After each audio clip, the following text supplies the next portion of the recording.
Rentre chez toi 2020, vivement qu'on en finisse de cette année les amis, mais je vous souhaite quand même un très joyeux Noël, de très belles fêtes de fin d'année. Merci à tous ceux qui sont venus participer à cette chaîne, qui sont venus partager nos émotions communes, notre passion commune pour ces sports ensemble sur cette chaîne YouTube.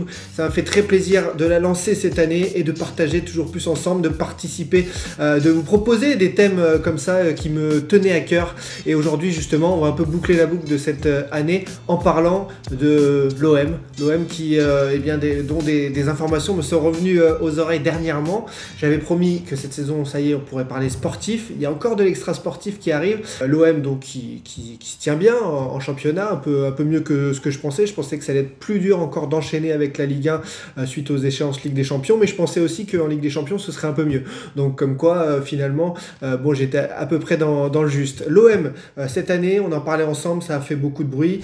Il y a eu en effet assez tôt dans l'année Frank McCourt qui a décidé en 2020 de vendre le club et puis donc il y a eu plein de businessmen, j'ai envie de dire, dans le monde entier qui ont été alertés, plein de gens du foot qui savaient que l'OM donc était possiblement en vente, mais le Covid arrive, balaye tout, février, mars, avril. Les Saoudiens en effet qui via Jamie McCourt prennent contact, mais finalement ça n'avance pas plus loin parce que au fil du temps, mai, juin, McCourt fait finalement volte-face, voit que le Covid avance et se dit on va repartir sur la saison de Ligue des Champions, on va essayer de valoriser le club de cette façon et on verra plus tard pour la vente du club. Voilà ce qui s'est un peu passé. Donc on était plutôt dans le vrai quand on en parlait ensemble, mars, avril, mai. Juin ensuite, en effet, il y a eu, ça y est, j'ai commencé à comprendre que toutes les offres une à une étaient repoussées parce qu'il y a eu plusieurs chefs d'entreprise qui ont en effet proposé des offres aux avocats de Frank McCourt. Ça a été repoussé. Les avocats leur ont même demandé, par intermédiaire, d'avocats à avocats, leur ont même demandé d'arrêter d'en parler, de ne pas ébruiter cela et que la vente de l'OM était repoussée. Sauf que ensuite, début juillet, arrive dans la danse de mémoire, début juillet, arrive dans la danse le duo magique Ajroudi Boudjelal avec son offre que je juge sans fondement, farfelu. Très vite, beaucoup de supporters me tombent dessus pour finalement revenir un par un s'excuser récemment encore et c'est tout à leur honneur et tant mieux. Mais donc derrière ça, il n'y avait rien. Parce que leur communication était désastreuse et donc jamais un club vendeur n'accepterait de vendre son club à quelqu'un qui a fait une communication de la sorte. Et ensuite parce que, comme je l'avais dit, la crédibilité de Mohamed Ajroudi dans le milieu des affaires est à zéro, donc forcément c'était impossible. L'autre fil rouge qui vous a tenu très longtemps, vous êtes revenu souvent vers moi pour m'en parler, ce sont donc l'offre saoudienne, l'intérêt saoudien plutôt. Là, en effet, moi j'avais statué au cœur de l'été que les Saoudiens restaient intéressés par l'OM, mais qu'ils se dirigeaient plus vers 2021. Pourquoi ? Parce que les Saoudiens pensaient qu'avec la Covid, on ne pouvait mettre que des points d'interrogation en face des lignes pour acheter un club et qu'il n'y avait donc aucune raison de pouvoir acheter un club en ces temps si difficiles de Covid. La Covid s'est donc poursuivie toute l'année. Certains auraient pu penser que ça allait mourir après l'été, ça n'a pas été le cas. Donc il n'a jamais été question ensuite, septembre, octobre, de vendre le club. Mais, j'ai appris de sources sûres, et ça m'a été encore confirmé là, du côté de Londres, que un certain Didier Quillot, donc l'ancien président de la LFP, cherchait des tours de table avec des investisseurs, notamment en ayant sondé du côté de Londres des gens pour soit racheter l'OM, soit racheter l'AS Saint-Étienne. Soit, c'est une autre possibilité pour lui, suite à son départ de la LFP, de devenir président de la Ligue nationale de rugby. Donc voilà Didier Quillot qui devrait rester dans le sport bien sûr après son départ de la LFP, après le couac Mediapro bien sûr, et donc il aurait un intérêt pour le rachat de l'OM. Mais quand on m'a dit ça, je me suis dit mais oui, mais sauf que là pour l'instant il n'y a pas de vente de l'OM en cours.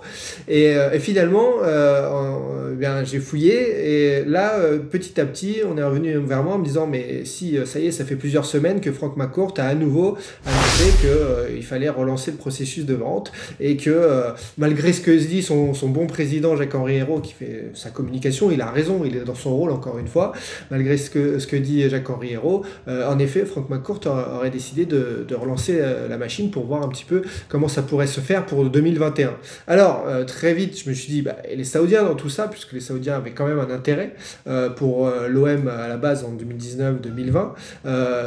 Je sais très bien que les Saoudiens aussi manient extrêmement bien les médias, la communication pour faire parler parler d'eux sans cesse, même quand ils n'ont pas trop d'intérêt dans un club ou ailleurs, ils n'hésitent pas à dire oui, comme ça au moins on parle d'eux. Donc il faut faire très attention avec ça. Je sais très bien aussi que quand un deal de club va se faire, ce ne sera pas moi qui serai forcément le premier au courant parce qu'il y aura eu des tractations secrètes et ensuite à l'arrivée, un grand média aura l'exclusivité de ce type d'informations. Pour autant, moi ce qui me met un peu la puce à l'oreille, c'est que donc j'ai eu ces infos que Didier Quillot cherchait des investisseurs notamment pour l'OM, que l'OM était à nouveau mise en vente suite à la pause 2020, d'une partie de l'année 2020 par Frank McCourt.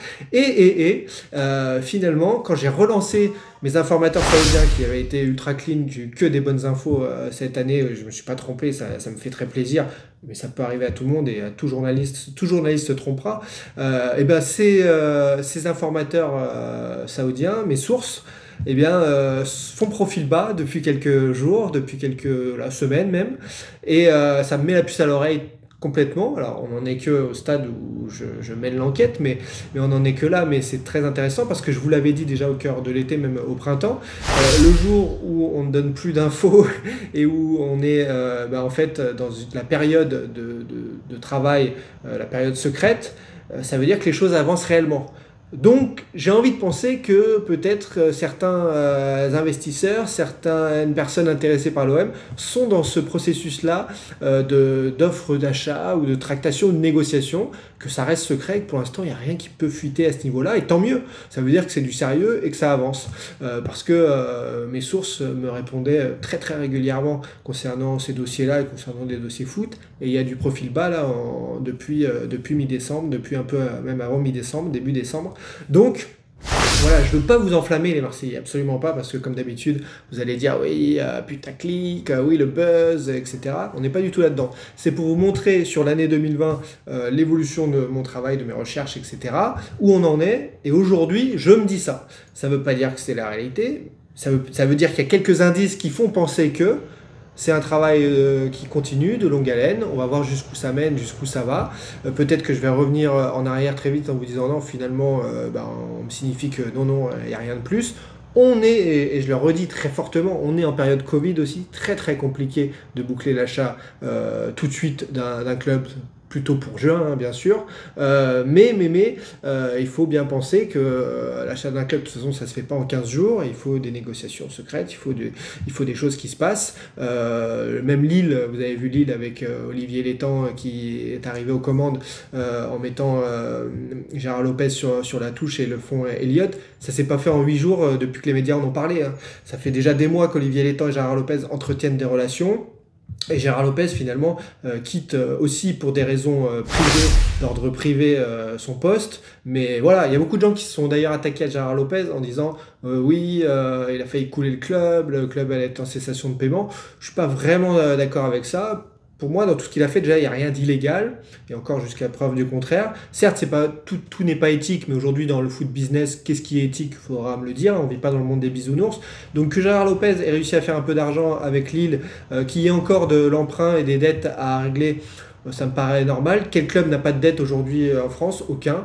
Voilà, hormis la vie du PSG, tous les clubs sont endettés. Donc je ne vois pas vraiment ce qu'on peut reprocher à Gérard Lopez, et surtout, le club était...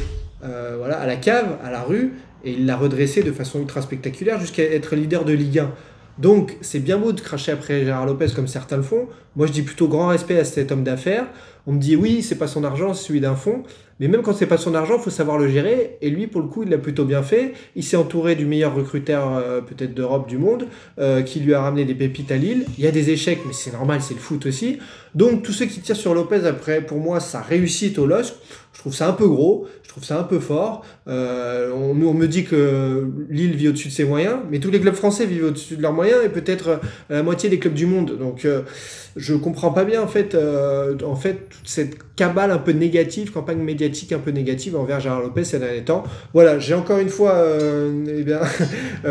démarré sur l'OM, l'a fini sur Gérard Lopez parce que ça m'est venu en tête. On se refera des lives ensemble pour discuter de tout ça, savoir ce que vous en pensez. J'espère que j'ai été clair dans mes infos. Je vais refaire un peu de montage pour vous rajouter des petits titres et tout, préciser ma pensée si à l'oral en me réécoutant j'ai pas été très clean.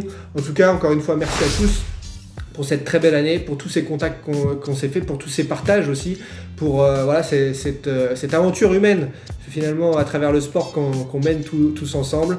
Tous ceux qui sont là pour crier, pleurer, insulter, il n'y a pas de place pour ça ici. On est entre passionnés du sport, on s'en fiche complètement. Donc allez faire ça ailleurs, allez faire ça sur Twitter. Twitter est parfait pour ça.